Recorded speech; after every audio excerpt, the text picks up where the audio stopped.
And particularly with like life-changing injuries or big injuries, there'll be grief and there'll be other processes that people are going through, maybe anger.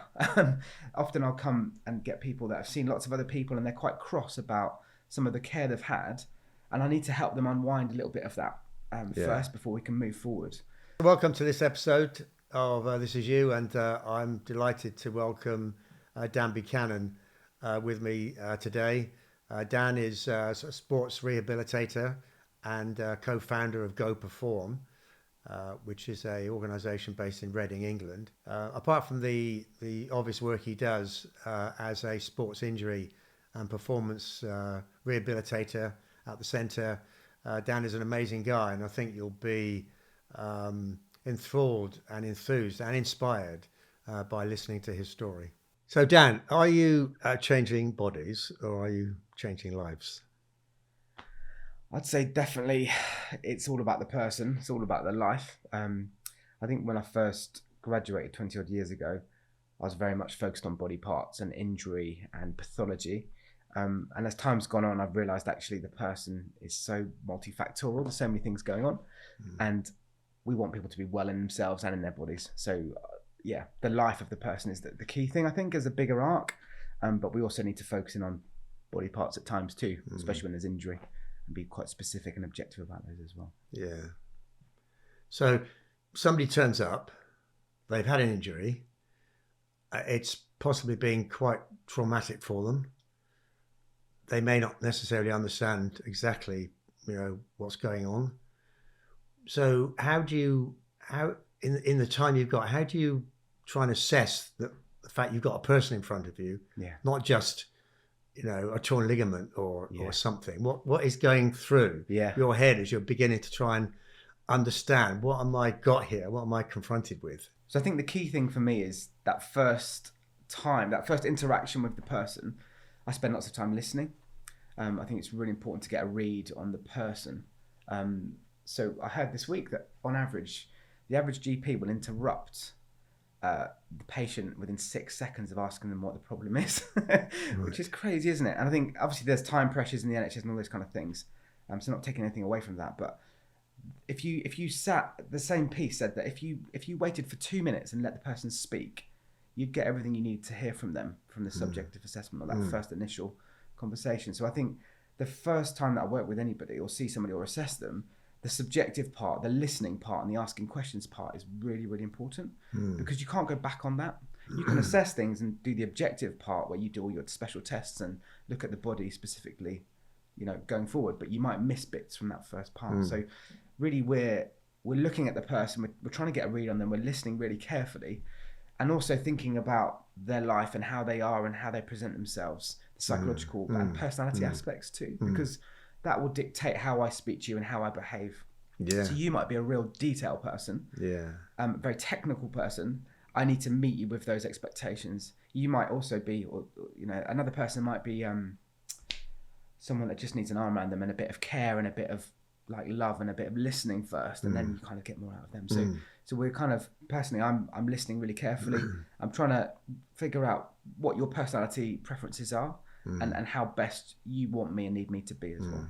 I mean, I don't want to extrapolate into everything, but it sounds like a life issue if you're going to get the best from it. If both of you, I mean, particularly the client, is going to get the most from it, as opposed to this bit of the body is broken. That's all I'm going to do is sort of focus on that. So in the early stages then, you are doing a number of things at once. You're listening to what they say, you're watching how they handle it. You might be assessing how quickly you can move into the treatment or how hard you can, all those sort of things are going on as you, in the time you've got, which is, let's be frank, it will be 45 minutes or something. I don't know. First off, there's a lot for you to take in for that person to get the very best out of the process. Absolutely. And I think pacing is a big part of that too. So we don't need to rush. So I think years ago when I was starting out, I think that I'd have to give everything to everybody in 1 hour. Like a good assessment, a good treatment, a good plan. Now I realise as I get older, actually the pacing is okay. Take your time.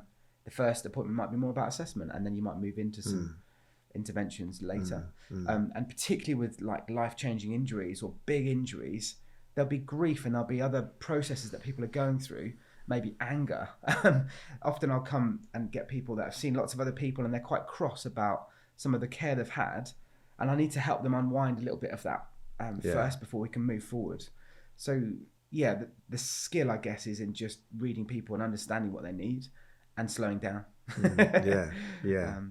And are people ready to be consulted with in that way? Because I guess some people just turn up and think, oh, this guy's going to just fix my broken tendon. And for those guys, and then the person is beginning to feel, okay, there's a lot more going on here. Am I okay with that? Yeah. So yesterday I had a guy who's ex-army. He's got a tendon problem. I can be quite frank and quite matter of fact with him because that's what he wants and that's how he is. So I don't ask him anything about his family or anything about, like I want to know about the injury history. But with him, in that moment, I can read that and say, right, yeah, this is more of an objective type of appointment, and he'll respond really well to that. So there's two ends of the kind of continuum that I'm working with. But absolutely, with certain structural injuries, for example, an ankle sprain or a contact injury, absolutely you can be more objective. But things like pain or chronic pain or fibromyalgia or those kind of conditions, like more chronic, longer term conditions, you need to take your time. Yeah, because there's all sorts of other factors, maybe. Absolutely. Yeah. And so you might have someone that's had a hip injury in the past. The hip was a problem. The hip's been maybe replaced, but they've still got a really weak left leg. Yeah. That left leg's going to be a problem for them going forward. So you need to get them to the stage where you can strengthen things as well. So you need to look in at the detail of the joint and then look, out, extrapolate out and work out why there's continuous problems. But it's great fun, Bernard. I love it. And it's fascinating. So on a daily basis, I might see 10 to 14 people, and it's like, remember James Herriot, the vet, and he'd go like those programs on TV where there'd be various like things he'd go off and see and do in a day. It's like that. It's so varied. Yeah. So even yesterday, I had a really varied caseload, and it can be quite draining and quite tiring. So we have to build in gaps into our day. Yeah. And make sure that we're not stressed or kind of, too cortisol induced, because we can't help people if we are. Yeah, because you've got to be on it and energetic with your client. Yeah. And that takes something from you, doesn't it? Yeah. So we have to kind of make sure that we're looking after ourselves, we're resting well. I go to bed, religiously. I'm always, even at weekends, I'm thinking about Monday morning. I need to be fresh and ready to go again on Monday. It's a bit like being a professional athlete. You have to plan your day and your week really well to give the best. And again, some of the younger practitioners potentially with a bit more of social life might not learn that lesson, and they might come in tired on a Monday, and that's no good if you're the first patient on a Monday morning. I suppose the process you go through, which is a consultation, an understanding, and then an agreement on what's going to be the best approach to fixing whatever it is. And as you've alluded, there might be other factors, and the person needs to be open to that process happening, and that might be an issue at the beginning. But I think that what you're saying, it makes it applicable to so many different situations in life. It's just not in your go perform clinic. Yeah. The same process applies to many situations where you're effectively trying to offer healing to somebody's situation and get them into the mode as best you can, so that they get the best out of it. Absolutely, and give them safety and space to do that thing. Yeah. So we use a strapline: belong, overcome, go perform, and that belonging part is really important. We want people to feel safe and that they're to be ready. So often in our place, because it's a big sports injury and performance centre and rehabilitation centre, there's lots of things going on, as you'll have seen. And that can be quite intimidating if you're coming in as a 70-year-old lady with a frozen shoulder, for example, and thinking, I'm not, this isn't for me, but it is, because we love those people. Because the body is the body. We have a chap in his 80s who comes in and does rehab with us every week, and it's incredible. And as a lifestyle thing. Just an ongoing thing. Comes in once a week, does an hour, works really hard. Brought in cake for his birthday last week, and for us that's brilliant because we're seeing the whole of life. We probably start about age 8, like we don't do really young peds, but no, absolutely, that belonging thing is really important, and the majority of our people will come in thinking that they're a little bit intimidated and a bit kind of, and we have to work really hard to make sure that they realise that it's for them, and that we love the variety. And working with a 25-year-old male footballer, it's fine, but it's not that exciting. Like we've done that for a long time. I actually really love working with different ages and different demographics and people in wheelchairs and all sorts of things that make us kind of think outside the box a bit. I was trying to think as you were speaking. Can I remember the first moment I met you Yeah. when, do you know what? I forget. Oh, I know, it was my back, wasn't Yeah. it? That's my back injury. Yeah. Yeah. I was trying to think, what was it like? Because somebody recommended you. I turned out, I didn't know you from Adam, but we very quickly formed a connection, which must have been down to you, because you're just a physiotherapist. But somehow it worked. And so you managed somehow to transition me from I'm turning up just to fix this back to, this might take time, and we need to pay attention. Yeah, absolutely. And that thing of people need pay, so you need to be really pragmatic and present the best evidence so that they buy into what you're saying, essentially. Yeah. And particularly with things that take time, like backs. And it was frustrating because I began to see it was going to take time, and also it was going to take application from me. So I guess my question there is how much of the person's head is in or needs to be in the injury recovery process? We call it buy-in. Yeah, then people need to buy into it. Otherwise, it doesn't really work. The bit we do in the building is very small. It's probably 2%. It's kind of the framing of what's going to happen next. We need people to do the work. So you went and did the work away from what we were doing. So my job then is to kind of almost just guide you gently through your recovery process that you're the captain of. And if people aren't like that, it's hard. It's really hard. If people come in, once a week and think that half an hour or an hour of stuff is going to help, and particularly with treatment, like the treatment stuff is useful, like the hands-on manual therapy can help create a window to do some good work, but it's not the solution. And that's somebody that does a lot of that. Really, it's a pain modulation thing, and trying to normalize an area, but the strengthening and the integrating of the exercises is the bit that actually makes the difference, and time as well. What about people's own feelings about it, becoming depressed and so on? So if somebody gets injured, they're going to be out of action for a while, potentially. If it's part of their job, they're going to be without pay, or they're not going to be at work. If it's a difficult one, it's going to take a long time. People start to worry about the future. I mean, how much of that do you see going on inside somebody's head when they're... Lots, particularly financial pressures. So someone out of work, even the fact they have to pay to come and see us, I find really difficult.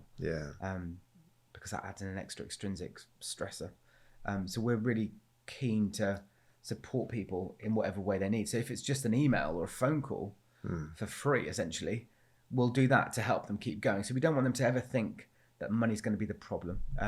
But absolutely, that's what we're dealing with all day, with all the people we see. So somebody might be frustrated with their running performance and deeply unhappy in their relationship or in their work, and actually that's the bigger driver.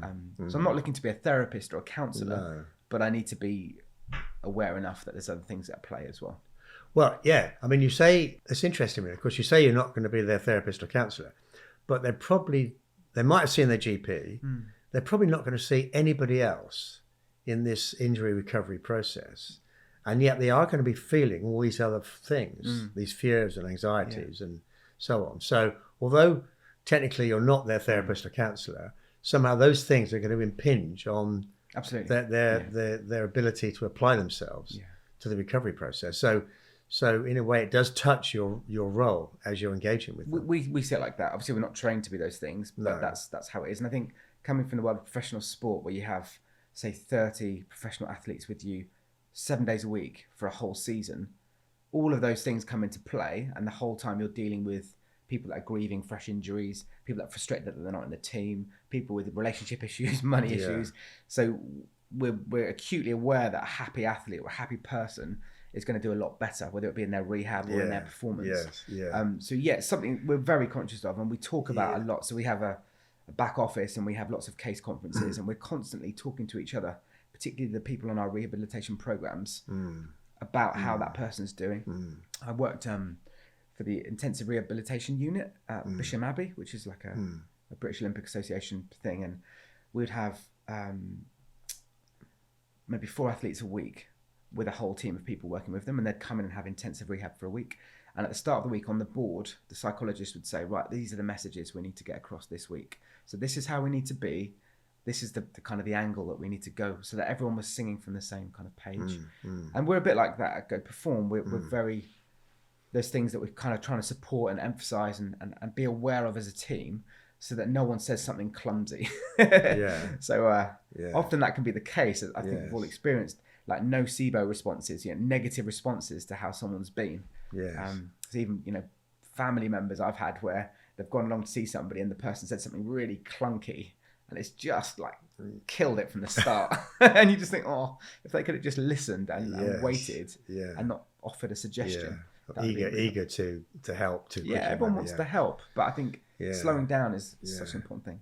Yeah, it's interesting because as a client, all you see is this little thing at the top, which is this interaction for 45 minutes. What we don't see, of course, is all the process, all the prep, all the thinking, all the backroom, conversations, feedback between you, how the thing can work better. We don't see any of that, but of course, without that, this bit at the top, which is the engagement with me, the client, is not going to be as effective as it otherwise would be. Yeah. And so we have interns and placement students that are with us for a year at a time, and that's the stuff they learn. So at uni, they've learnt the detail and the assessments and those kind of things. But actually, all those soft skills, the bottom of the iceberg, the bit under the water, is the bit that makes the difference. And I'm really keen where we work that it's the best place that we've ever worked in, and also potentially one of the best places people have ever come to as well. So we need to work hard at that, and we need to be really consistent. And we're going to make mistakes, and we share those mistakes and those weaknesses with each other as a staff team. So there's situations where it's really important to have these case conferences where we'll share, this is what I'm thinking, what do you think? And we can do that in the moment and then feed that back to the patient, which is a really satisfactory thing for the patient to hear. We've just had a chat. This is what we're thinking, as opposed to working in a silo with an ego and potentially being completely down the wrong path. And then the poor patient has to figure out after a while, well, nothing's really changing. I'm not getting any better. I have to make a change. So I'm aware when you were treating my shoulder, you were working it. And it felt fine. The work felt fine, but you were talking to me as well. Okay. So that conversation we were having, which you managed to have in parallel to actually focusing on what you were doing, seemed to be quite an important part of the overall experience. But equally, sometimes I won't say anything. Because so it's kind of horses for courses. Sure. What people need, but so it sounds like because you got a contract with your team as well, haven't you? You're providing careers and future skills and all those things for the people that work with you. So we employ everybody, as well as the patients who come along.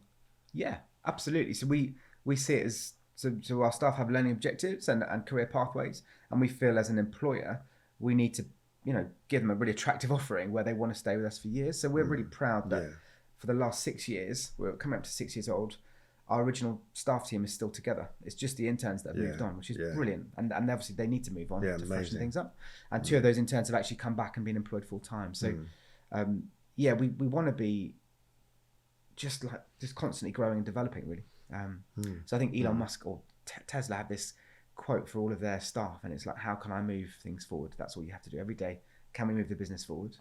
And I like that idea. He's guilty of a lot of good quotes. I know, I can imagine. I use them occasionally, but it's that thing, isn't it, when you wake up, like, can we take some steps forwards? Like, that'd be cool. It's such a simple thing, but such a with a big outcome if you can get your head into it. So the business is called Go Perform. How did it start? What happened to bring it into life? So we were, my colleague Luke and I, or co-founder, were working at Reading Football Club for several years. For about 6 years, we worked together really intensively with other staff that are now at Go Perform as well. We had a really good sports medicine and sports science department at Reading Football Club. And I'd often think to myself, wouldn't it be great if other people could access this? Like, we had all the facilities, often lots of time, good pitches, anti-gravity treadmills, all the specialist bits that someone needing good rehab would need. We also looked at, in America, they have these big performance centers where people will go and have their rehab done, like kind of the cross between a gym and a clinic. And in England, that doesn't really exist. It's more clinics or gyms, very little kind of joined up thinking. And so the patients would have to kind of do a session with a gym person and then do a session with their physio, but not ideal in my opinion. And also not the sports model that we were used to working in. So in about 2015, we left Reading Football Club, and Luke and I had a chat about trying to set up a place. we kind of, it was the off season, and we were also open to working at other clubs. So we started kind of brainstorming, spent a few weeks working on it, and then he got offered a job at Norwich City full time, and it was a really nice injury prevention job. So he went for that, and I went for a Norwich job. City, that's football, isn't it? Yeah, another football team in the Premier League at the time. And I ended up going to work at Derby County 2 days a week. But I had like 2 or 3 days part-time where I set up a little clinic called Go Perform under the name. Oh, okay. And I did bits on my own as kind of a sole practitioner, and I worked a bit at Bisham Abbey and did these 2 days for Derby. So I was doing kind of a smorgasbord of different things. But within a couple of years, and we were talking about the idea of setting up this centre, but setting up a centre is a big bit of work. It needs a lot of investment. So 2 years later, we were ready, and we went to some of the people we'd worked with, some of the footballers and managers and coaches and other business people we knew. And we said, look, we've got this idea, like, you know us, this is what we're thinking. And thankfully they invested, and we were able to get a warehouse, set up a centre that was quite unique with 4 staff full time, with no big patient list. It was just like, this is us. From day one. Day one, yeah. Wow. And we sat on the floor in this warehouse with no furniture, and we said, like, this is the vision. And we knew Tristan Baker as well. He's our head of performance. He'd worked with us at Reading, and we knew he was brilliant, and he could set up all the training side and all the testing side. And then we had Petra, who I'd worked with before, who could set up kind of the office side of things and also be a really good soft tissue therapist as well. So we had a brilliant founding group. And then we're in this warehouse in Whitley and Reading, trying to get it going. And thankfully, because we had a good reputation in Reading, and we had support from lots of people around, and, you know, some press reports and things, we were able to start slowly building a caseload. And within about 3 years, we moved into a bigger building, 4 years, I think, into this big building that we're in now. And we have 19 staff now, and a big like rehab warehouse. About 100 people that train with us, do their strength and conditioning with us through the week. About 20 to 25 people that do rehabilitation full time with us. And then the rest of the time is all appointments and testing and various things to do with health and performance. So yeah, it's great. And the facility you've got is pretty impressive, isn't it? So we wanted to basically provide all the things you'd have at a decent level football team in this country. So yeah, we have things like 4G surface for running and cutting and wearing boots and studs on, an anti-gravity treadmill, which is really good for deloading somebody as they return to exercise and running, potentially. Lots of weightlifting kind of areas, some Pilates stuff, and then a bunch of clinic rooms at the back as well. So yeah, it's good. You got me on the anti-gravity treadmill, and as you were talking, it's a bit personal, but I was thinking, because, you know, I've had these deformed hips since I was born, and they've always been an issue, and I've managed to sort of work my way through them so they don't really impinge on my life too much. Every now and again they sort of create a problem. But, you know, I was told, and I had a back operation, serious back operation, 15, 20 years ago, and it was just on the cusp when things were changing. Before, with that back operation, they sent you to bed for 8 weeks to lay flat on a plank. You know, now it was operation Thursday, get out of bed Friday, go home Saturday, walk 2 miles, go to work on Monday, if you want, which I did want, and that was the advice. So I think with things like Johnson hips and so on, what I found about the running, the anti-gravity running, was I coped with it really well. I'd been told not to run 15, 20 years ago. Probably don't remember me saying it. I do remember that, And I quite fancy going back on the machine at sort of 50%, not to cure anything, but to keep all those things that are associated with running moving again. So I'm not quite as old as your 80, 85-year-old guy, but, you know, I will get there sometime soon. So that sort of thing's also, you know, even though there's not a specific injury, that seems like a good thing to do as well, which is part of me and people like me staying, you know, paying attention to things that will keep me fit and letting my body know every single day I'm still going to be calling on you to do things. Okay, so stay awake. You know, and running's such a great integrated exercise. So it works multiple joints and it loads the body axially. So we have a lady who's had a total hip replacement, and once a week she runs. She does a 5K run on it. And in fact, there's several people that do that. So some people will come in just for a half an hour anti-gravity treadmill session once a week. And that ticks them over. I call it greasing the groove, just keeping things moving. So absolutely, it's a really useful bit of kit. And previously people would run in the water. which reduces their body weight, obviously, but it's a different kind of exercise. Yeah. So running, that machine actually is quite an emotional machine. We often have people that haven't run for decades or several years, and they'll start running at 50 or 60% of their body weight and get quite emotional. So it's really special. And even people that are quite bariatric or quite large, and we can reduce their body weight to a place where they can actually do things. So it's a good bit of kit. It's almost like a member of staff. And I remember it because when I used to get in my corporate days, when I went out on assignment, I could be anywhere in the world. I'd land in a city, check into the hotel. First thing I do is put my shorts on, get my trainers on, and run for 10K, and find all the restaurants and cafe bars that I'd be using, because I might be there for several weeks, and it was such a joy.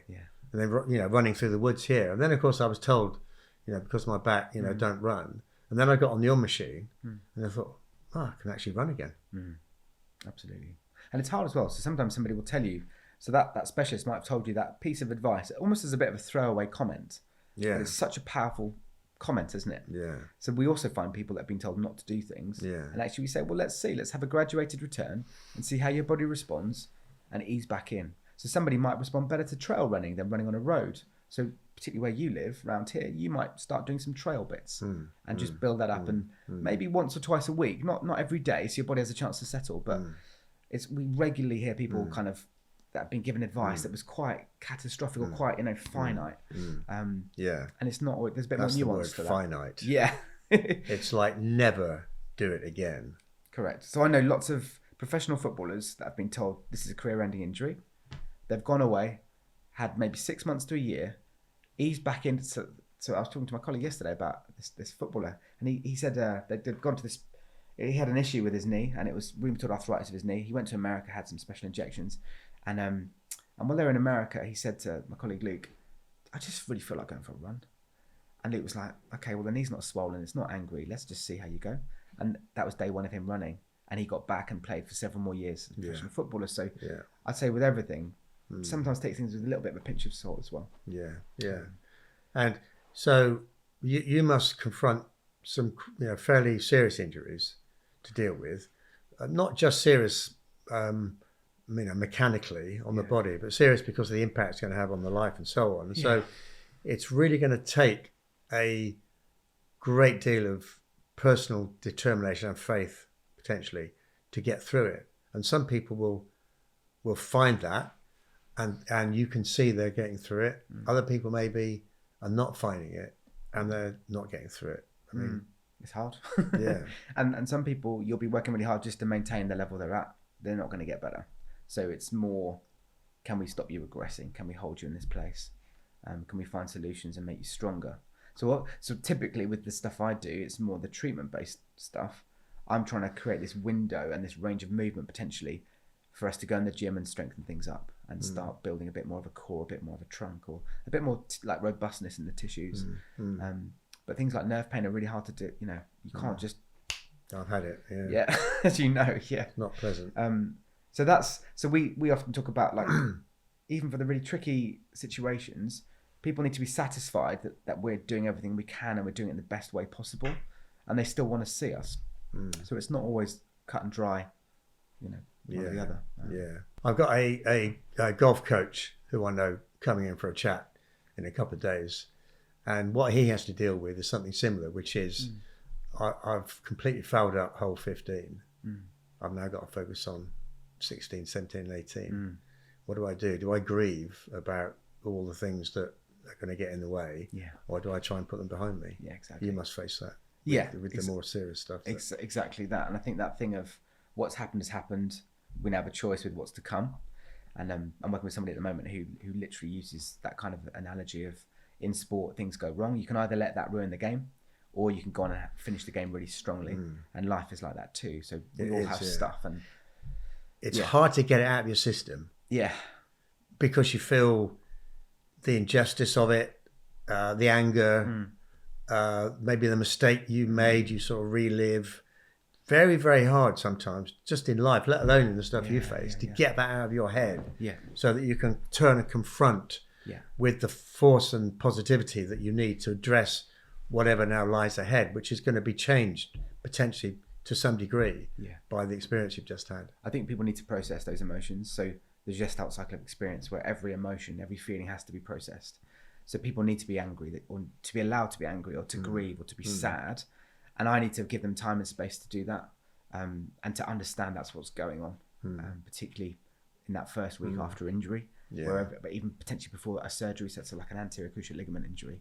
Until the surgery's happened, you're kind of like, I love it when the surgery's happened, because then that's day one of like, here we go. Do you know what I mean? So we're really aware of people needing to process their emotions, and having worked with lots of young men who aren't always great at processing negative emotions very well, the mental health kind of aspects can be really damaging. So when I worked at Reading Football Club, I was really conscious that there were players there with some really not great behaviours. So stuff around sleep and gambling and pornography and relationship stuff that wasn't helping them to perform. So we would do loads of work physically. We would even analyse their wee to make sure they were hydrated before games, but nobody was asking about their mental health and whether they were depressed or whether they were struggling with a partner, or driving up to Carlisle to see their son and before games or whatever. But I think so. We did some work with use some of the resources from a charity called State of Mind that works in rugby, which is all about dealing with the emotional ups and downs of life and helping people to regulate and to. So I would say, after a game, for example, turn the radio off, don't be on the phone, don't go flying into the next thing, give yourself some time to think, or even over a weekend before you come back in, process how you feel and how it's been, and then go again, rather than just crashing into the next thing. And I've seen the kind of the downfall of that. I think people are a lot more emotionally intelligent now, which is really good. With help sometimes. Yeah. Well, it's been absolutely fascinating seeing, you've taken me through maybe three injuries, not pleasant ones. And it's been fascinating for me, Dan, to see, pull the curtain back and see, what is happening behind the scenes in a way, both inside you and in the organisation, to make sure I get, and people like me get, the very best result. So that's been absolutely amazing. And I go back to my first question. It seems to me you're not just changing bodies, you're actually changing lives as well. Hope so. Yeah. I hope you've enjoyed this episode. And if you want to hear more, please do follow us. Hit the bell icon so you're notified of other podcasts when they come out, and subscribe to our channel. And I look forward to welcoming you.